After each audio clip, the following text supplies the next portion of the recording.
Have you ever wondered why the people you help the most sometimes become the very people who hurt you? You were there when they were struggling. You listened when nobody else cared. You gave them your time, your energy, your advice, perhaps even opportunities you could have kept for yourself. You helped them stand when they were falling.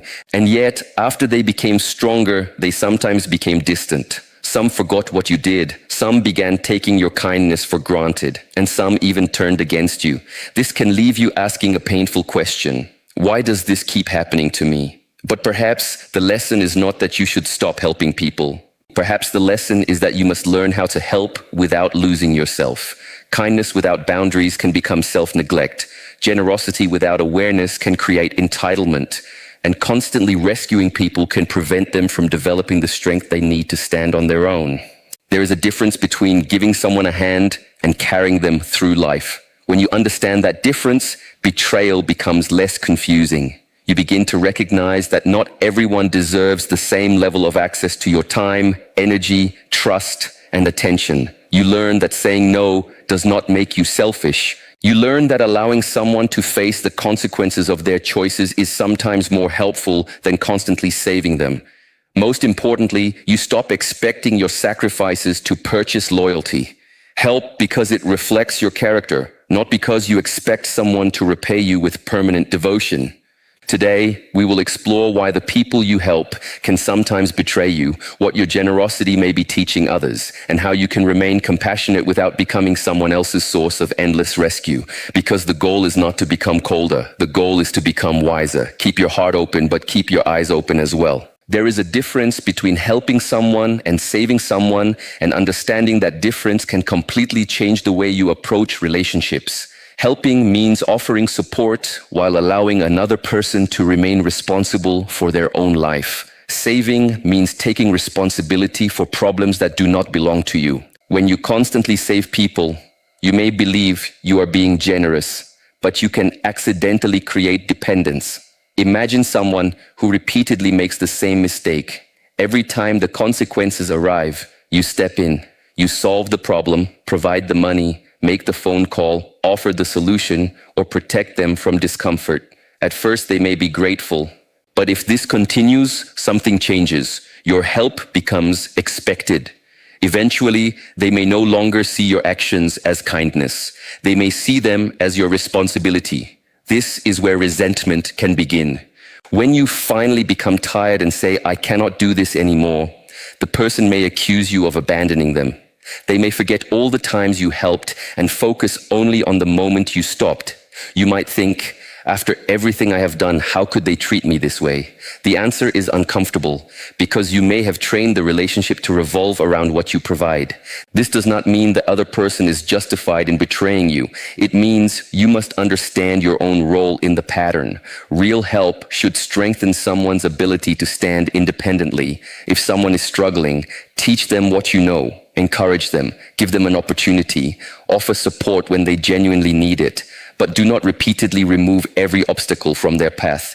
People need resistance to develop strength. A person who never experiences consequences never learns responsibility. A person who is always rescued never discovers what they are capable of surviving. Sometimes the most powerful thing you can say is, "I believe you are capable of handling this." That sentence may feel less loving than immediately solving the problem, but it can actually be more empowering. You are not responsible for carrying everyone. Your compassion should have wisdom. Help people rise, but do not make yourself their permanent support system. Give them a hand when they fall, but do not prevent them from learning how to stand. Because when you stop trying to save everyone, you create space for something much healthier. People who are capable of walking beside you rather than people who constantly need you to carry them. Not everyone you help will value your sacrifice. This is one of the hardest truths to accept because the human mind naturally expects fairness. When you give someone your time, support, loyalty, or resources, a part of you may quietly believe that they will remember it. You may think that because you stood beside them during their difficult moments, they will stand beside you when your difficult moment arrives. But life does not always work that way. Some people will appreciate what you did, others will simply become accustomed to receiving it, and once your kindness becomes normal to them, they may stop seeing it as generosity and start seeing it as something they are entitled to.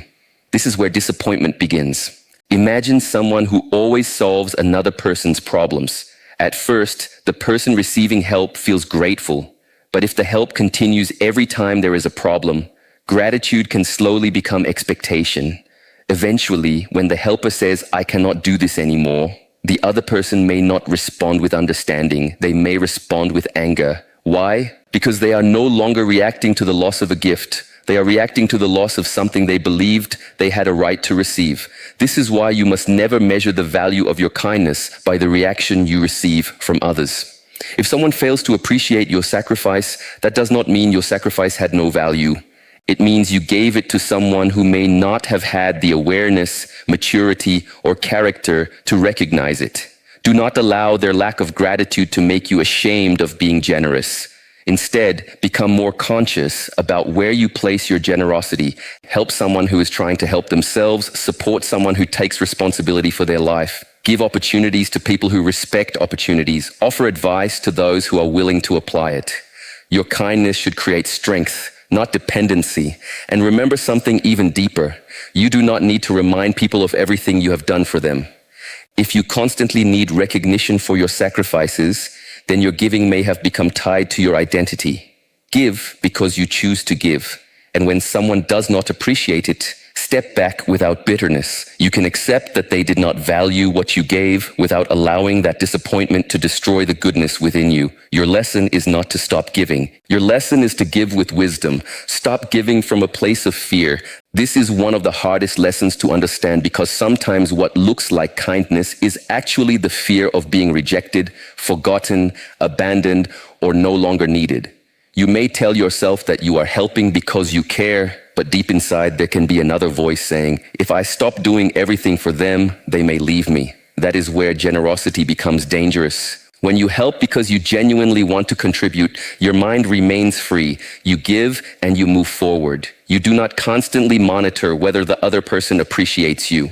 You do not become angry when they do not return the favor. You do not feel that they owe you something. But when you help because you are afraid of losing someone, every act of kindness becomes an invisible contract. You give more, you tolerate more, you forgive more, you accept behavior that you would normally reject. And slowly, you teach the other person that your boundaries can be crossed. Fear makes you overextend yourself. You answer every call, you solve every problem, you make excuses for their behavior, you continue supporting them even when they show no responsibility toward you. Then, when you finally become exhausted, you expect them to recognize everything you sacrificed, but they may not. Why? Because you trained the relationship around unlimited access. If someone receives your energy every time they ask, they may eventually stop seeing it as generosity. They may begin seeing it as normal. This is why you must learn to help from choice, not fear. You should be able to say, I can help, without feeling that you must. And you should also be able to say, I cannot do this for you, without feeling guilty. A healthy relationship can survive your boundaries. A relationship that depends entirely on your self-sacrifice cannot. You do not need to prove your worth by becoming indispensable. Your value does not come from how many problems you solve for other people. Your value exists before you give anything. So help when your heart says yes. Walk away when your limits say enough. Do not use your kindness to convince people to stay. Let people stay because they genuinely value who you are, not simply because of everything you provide. When you stop helping from fear, your generosity becomes cleaner, your relationships become clearer, and your peace no longer depends on whether someone appreciates what you have done. One of the greatest forms of strength is learning how to protect your peace without losing your compassion.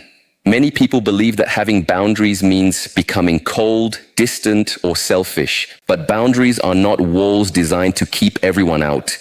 They are lines that teach people how to treat you. You can care about someone and still refuse to tolerate disrespect. You can forgive someone and still decide that they no longer deserve the same access to your life.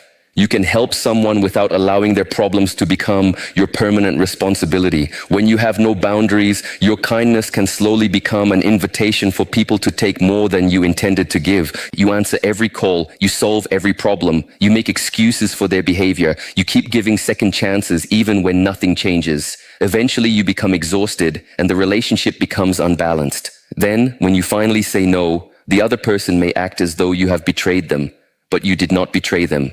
You simply stopped betraying yourself. A healthy boundary does not require anger. It does not require a long explanation. Sometimes it is simply saying, "I cannot do that," and allowing the silence that follows. You do not have to defend every decision you make. The more secure you become within yourself, the less you feel the need to convince others that your boundaries are reasonable. You understand that people who genuinely respect you may not always like your boundaries, but they will learn to respect them. And those who only valued you because you were constantly available may disappear when your availability changes. Let them. Their departure may reveal something that their presence was hiding. Remember, compassion without boundaries eventually becomes exhaustion. But compassion guided by wisdom becomes strength. Help people when you genuinely can. Give when it does not destroy your stability. Support others without abandoning your own responsibilities. Your life is not a public resource. Your energy is not unlimited. Your peace is not something you should sacrifice simply to prove that you are a good person. The mature person does not stop caring. The mature person learns where caring ends and self-respect begins.